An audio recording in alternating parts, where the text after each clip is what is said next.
নমস্কাৰ, মই কাজলী আৰু আজি আপোনালোকৰ ওচৰত মই বিশেষকৈ এটা কথা লৈ আহিছোঁ, যিটো বিশেষকৈ মহিলাবিলাকৰ কাৰণে, মাকবিলাকৰ কাৰণে কথাটো হয়, যিহেতু আৰু মহিলাবিলাকৰ কাৰণে বিশেষকৈ যদি আপুনি বিয়া পাতিছে, তাত সন্তুষ্ট নহয়, বেলেগ মতা ধৰিছে, তেতিয়াহ'লে মনত হ'ব আপুনি মানে কি ক'ম, আপোনাৰ যদি ল'ৰা বাচ্ছা আছে তেতিয়াহ'লে একো কথা নাই। ল'ৰা বাচ্ছা থাকিলেও যাৰ বাচ্ছা হয় তাৰ লগতে থাকিব চেষ্টা কৰিব। আৰু যদি তাৰ লগত থাকি আপোনাৰ সন্তুষ্ট হোৱা নাই বা থাকিব ইচ্ছা নাই, মনটো ভাল লগা নাই, তাৰ লগত মেল হোৱা নাই, তেতিয়াহ'লে আপুনি বিয়া নাপাতাকৈ বেলেগকৈ থাকিব চেষ্টা কৰিব। কাৰণ আপুনি অকলে নহয়, আপোনাৰ ল'ৰা ছোৱালী আছে আপোনাৰ লগত। ইয়াত কিহৰ কাৰণে কৈছোঁ আপোনালোকে বুজি পাব, কাৰণ ইয়াত তেনেকৈ ইনচিডেণ্টছ এটা হ'ল, অকল ইয়াত বুলি নহয়, বহুত তেনেকৈ ইনচিডেণ্টছ হয় যিটো আমি ছ'চিয়েল মিডিয়াত দেখি পাই থাকোঁ, শুনি থাকোঁ, খবৰ পাই থাকোঁ, কিন্তু আজিকালি বেছিয়ে হৈ গৈছে এইখিনি ইনচিডেণ্টছ। ৰিচেণ্টলি আজি মই কথাটো শুনিছোঁ, মোৰ শাহু মায়ে মোক কৈছে যে এইফালে আমাৰ ঘৰৰ পিছফালে যিটো ঘৰবিলাক আছে, কেইটামান ঘৰ পাৰ কৰি ইফালে নতুনকৈ মহিলা মতাটোৱে মাইকী মানুহক বিয়া পাতি লৈ আনিছে। মাইকী মানুহৰ এটা বাচ্ছা আছে, আগৰ ছোৱালী বাচ্ছা, 9 বছৰীয়া ছোৱালী বাচ্ছাক আনি মাইকী মানুহটো কামলৈ গুচি যায়। এতিয়া ঘৰলৈ থাকে গিৰেক আৰু বাচ্ছাটো। কি হৈছে, এই 9 বছৰীয়া বাচ্ছাটোক তাৰ দেউতা, কি বুলি কয়, মাহীমা বুলি কয়, কিন্তু দেউতাবিলাকক কি বুলি কয় নাজানো, কিন্তু তাৰ ষ্টেপ ফাদাৰে তাক ৰেপ কৰিছে।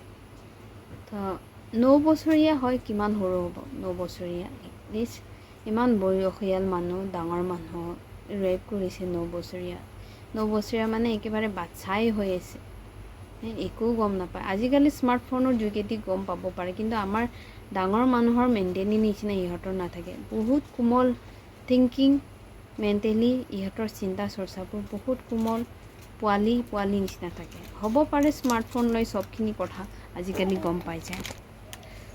তো তেনেকুৱা হয়। আৰু গাঁৱত কি হয়, গাঁৱত বিশেষকৈ ইয়াত কেছ হৈছে বুলি শুনিছোঁ, কিন্তু কেছ হ'লেও কি হ'ব, কেইদিনমান জেলত থ'ব, কেইদিনমান শাস্তি দিব, তাৰপিছত আকৌ ওলাব, আকৌ কৰিব।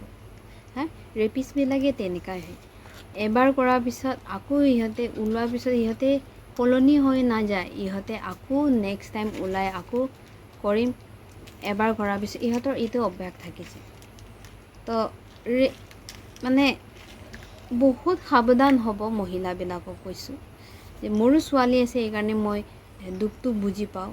বা ময়ো এজনী ছোৱালী হয়, এই সৰু কালত তাৰ লগত কেনেকুৱা কি হৈছে সেইবিলাক মই বুজি পাম, সেইবিলাক মই ফিল কৰিব পাইছোঁ। যে ইহঁতৰ মেণ্টেলি বহুত সৰু থাকে, ইহঁতৰ মেণ্টেলি ট্ৰমা এটা থাকি যাব, সেইটো নমৰালৈকে এটা থাকি যাব মেণ্টেলি ট্ৰমা।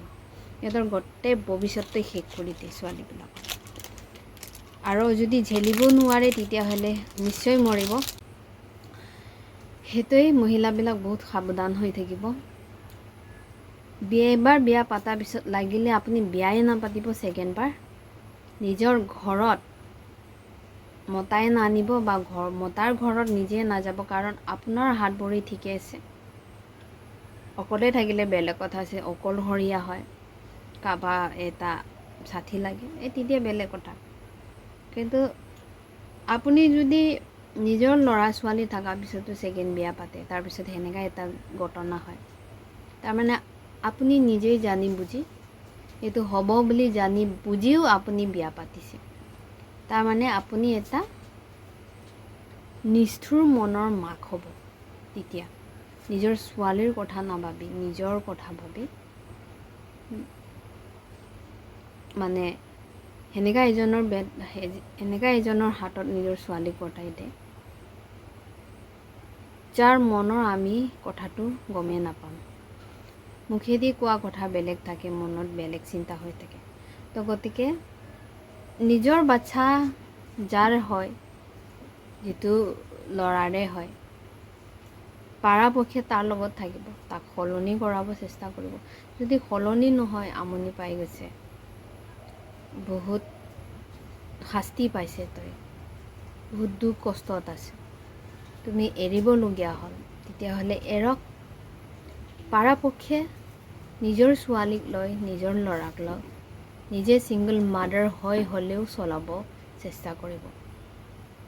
সেইটোৱেই আচলি মাক। কাৰণ আজিকালিৰ যুগত কাকো ভৰসা কৰিব নোৱাৰে।